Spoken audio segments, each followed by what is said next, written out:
안녕하세요. 생태계와 환경입니다. 알바트로스 두 번째 시간입니다.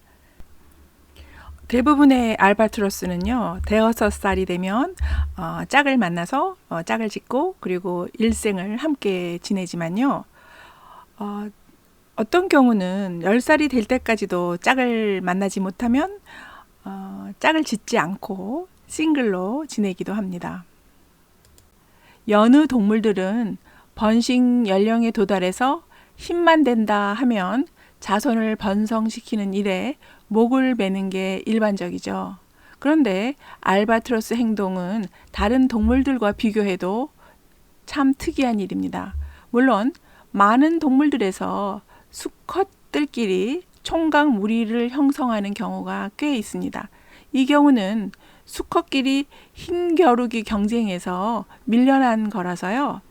우두머리 수컷에게 힘이 모자라 밀려난 것이지 능동적으로 자신이 선택을 미룬 게 아니거든요. 그런데 알바트로스는 자기 배필을 찾는 일에 아주 신중합니다. 관찰도 하지 않고 섣불리 짝을 정하지 않습니다. 그래서 꽤 시간이 걸리는 경우가 있습니다. 한번 인연을 맺으면 끊지 못하고 일생을 같은 짝과 보내기 때문인데요.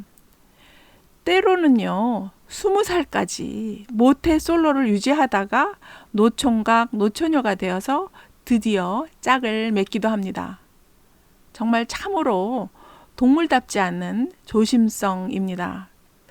혼인 관계를 유지하고 있는 자기 짝과 다시 결합해서 짝짓기를 할 때도 날개를 펼치고 울음소리를 내면서 서로 부리를 부딪히고 이러면서 그들 사이의 관계를 확인합니다.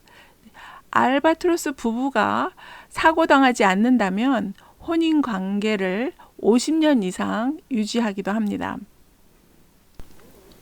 알바트로스는 부모가 새끼를 돌보는 역할을 함께 맡고요. 또 일생 동안 강한 유대 관계를 맺습니다. 비가 오거나 바람이 불어도 몇 주 동안 알을 소중히 품으면서 암수가 번갈아 이제 알을 부화할 때까지 품고 둥지에 앉아 있습니다.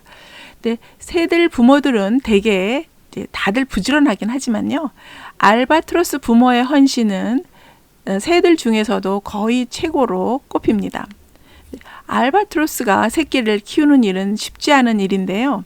새끼에게 물고기 알을 먹이기도 하고 오징어 같은 먹이를 먹은 다음에 개원해서 먹이기도 합니다. 근데 워낙 이제 새끼가 자라는 속도가 느려서요, 양육하다가 지치기 때문에 대부분의 암컷은 대개 2년에 한 번씩, 그러니까 2년마다 알을 한 개씩 낳습니다. 여름이 되어서 어린 새끼가 날 준비가 될 때까지 이제 돌보다가 사냥할 능력을 갖추면 독립시킵니다.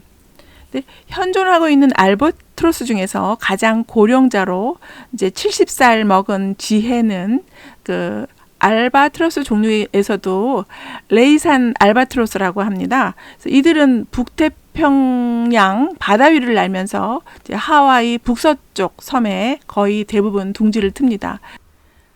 지혜가 찾는 태평양 미드웨이 환초는 태평양 중앙에 있는 고리 모양의 산호초인데요.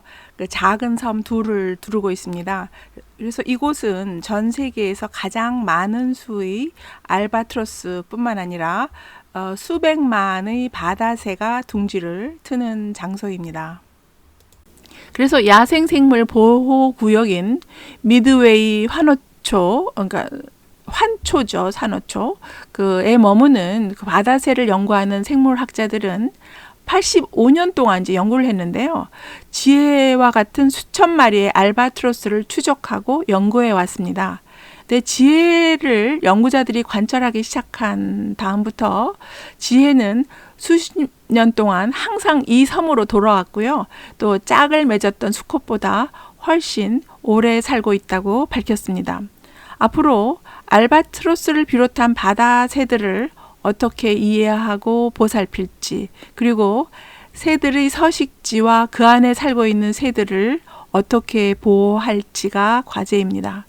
환경 변화는 이들의 서식지 변화를 일으키고 또 이들의 생존에 영향을 미치기 때문에요. 좀 더 근본적인 환경을 생각하는 삶으로 옮겨가야 할 것 같습니다.